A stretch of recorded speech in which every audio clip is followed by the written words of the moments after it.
Prof.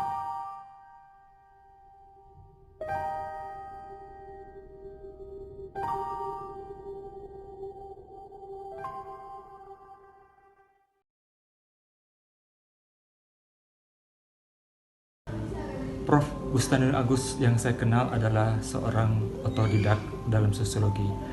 Dengan otodidak itulah beliau berhasil meraih gelar guru besar dalam sosiologi. Saya ingat di Brevet dia menulis tentang buku sosiologi berdasarkan hasil kajian-kajiannya di berbagai macam buku diraihnya di dalam pustaka sosiologi di Brevet. Setelah pulang dari Brevet, dia menulis banyak buku tentang sosiologi agama. Prof. Bus adalah seorang motivator yang baik bagi diri saya. Setiap kali saya ke ruang beliau, saya lihat beliau selalu menulis, dan itu menjadi motivasi saya untuk mau menulis dan harus menulis seperti Pak Bus. Beliau seorang akademisi yang senyap, artinya tidak heboh, namun karya-karyanya muncul dengan mengagumkan, seperti buku Sosiologi Agama. Beliau adalah orang yang termasuk idealis di dalam mempertahankan prinsip. Bayangkan, banyak orang yang sibuk mencari popularitas akademik, namun beliau tidak. Beliau adalah ilmuwan yang rendah hati, namun tegas dan tegak dalam mempertahankan prinsip kebenaran. Beliau juga orang yang sangat loyal dengan profesinya sebagai dosen. Baginya, mendidik mahasiswa itu lebih penting dari urusan administrasi dan kesibukan kantor. Profesor Dr. Bustanul Agus memainkan peranan yang sangat penting di dalam mendudukkan gagasan-gagasan Islamisasi pengetahuan itu. Menurut saya kontribusi penting Profesor Dr. Bustanul Agus terhadap sosiologi yaitu khusus dalam sosiologi agama dan khusus lagi di dalam perdebatan Islamisasi pengetahuan. Bagi saya, almarhum Profesor Dr. Bustanul Agus adalah orang Semando. Dulu pertama mendengar ceramah beliau di kampung kami, saya sangat terkesan. Beliau menjelaskan agama dengan banyak rujukan-rujukan dan juga bisa menjelaskan agama secara logika. Beliau adalah seorang tokoh Islam yang menginspirasi.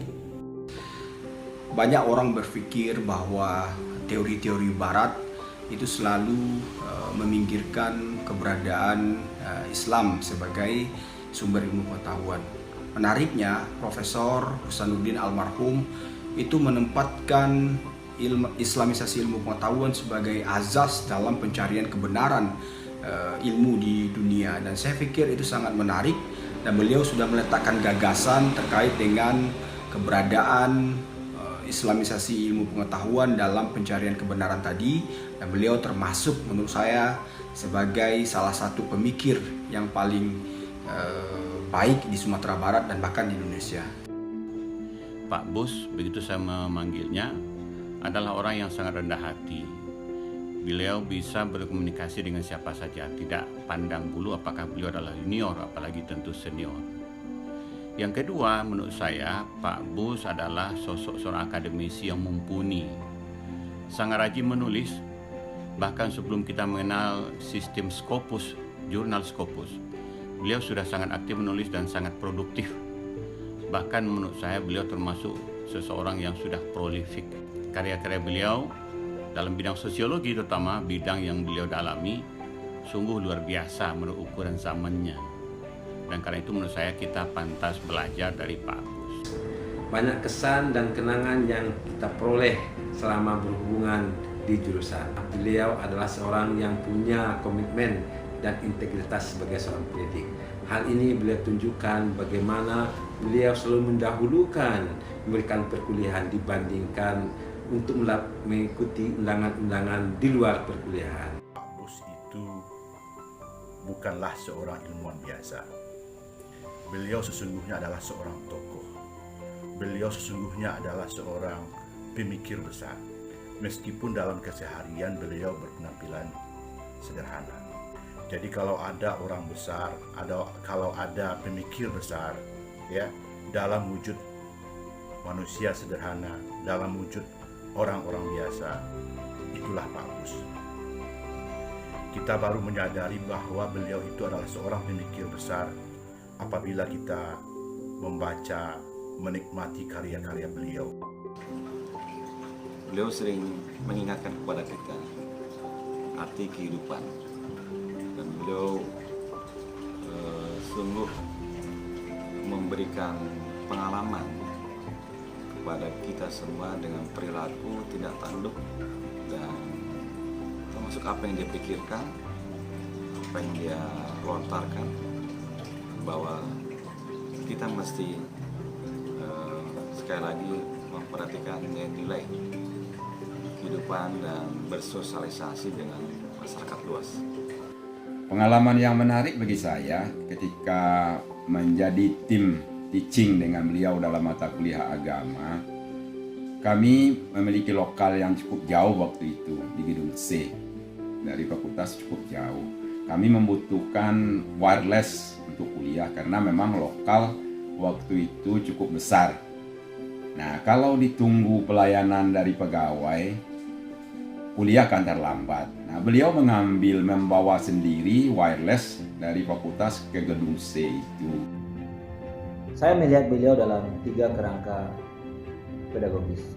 Secara kognitif, ilmu yang beliau berikan, dan khususnya dalam filsafat dan sosiologi agama, beliau telah memberikan ruang bagi epistemologi, sosiologi ketimuran, dan mengintegrasikan nilai-nilai keislaman.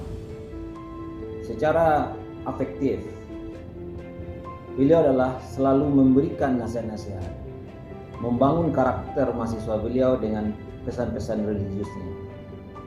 Dan secara psikomotor, saya melihat beliau telah mampu memberikan keterampilan berpikir filsafat kepada para mahasiswanya, sehingga menjadi jalan dan jembatan dalam memahami materi-materi sosiologi yang bersifat teoritis waktu itu.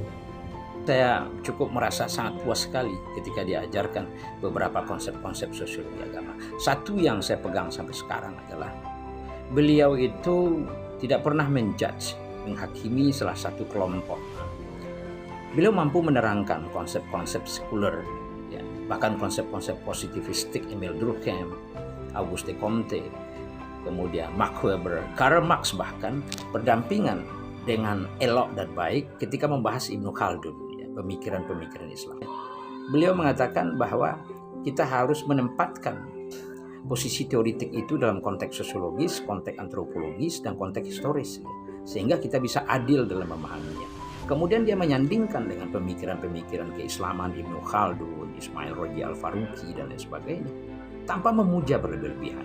Dia berusaha untuk mengkompromikan, mencari jalan tengah.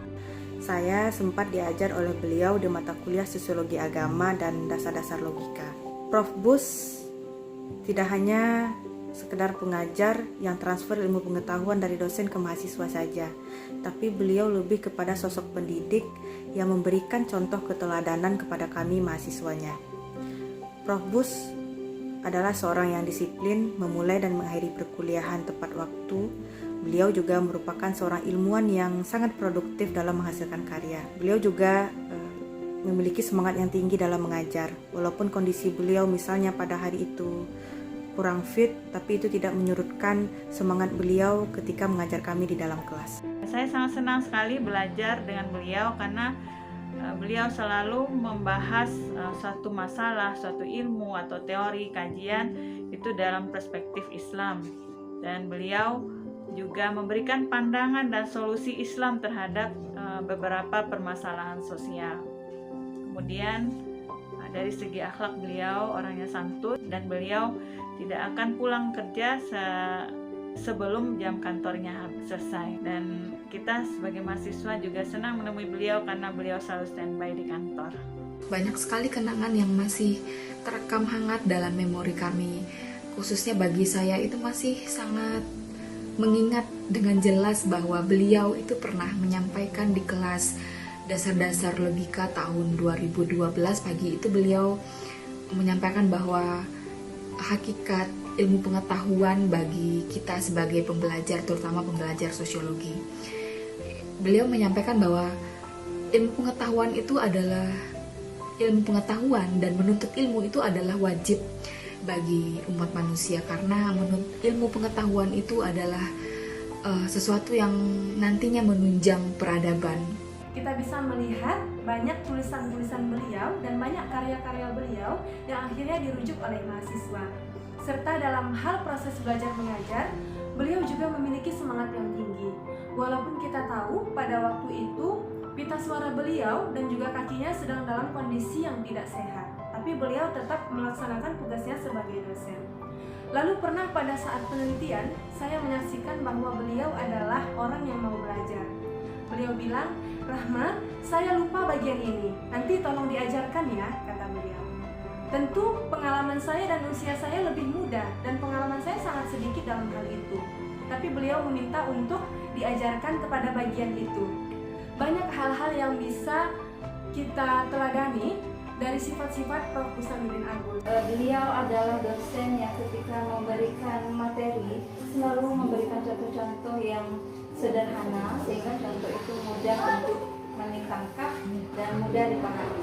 Dan hal yang paling berkesan bagi saya yang saat ini alhamdulillah Allah kasih kesempatan juga menjadi seorang pendidik, beliau adalah dosen yang menurut saya sangat menyenangkan kemudian menyenangkan, karena selama kuliah bersama beliau saya belum pernah melihat beliau marah di kelas, belum pernah melihat beliau mengusir mahasiswa karena ada kesalahan ini atau ada hal yang mengganggu di kelas. Saya membungkus sebuah kenangan menjadi pengalaman pribadi saya bersama Prof. Bursanuddin Agus.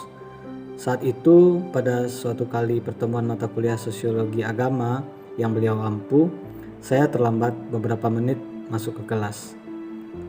Tentu saja saya terlebih dulu meminta izin dari pintu masuk, tetapi beliau tidak langsung menjawab. Beliau menatap saya agak lama sambil terus tersenyum seperti biasa. Kemudian beliau mengangguk dan memberi izin. Saya menangkap gestur tersebut sebagai pesan harapan dari beliau agar ke depan saya tidak melakukan lagi kesalahan yang serupa. Alhamdulillah seingat saya, hingga pertemuan terakhir mata kuliah Sosiologi Agama semester itu, saya selalu lebih dulu menunggu beliau duduk di kelas hingga beliau datang dengan senyum yang khas.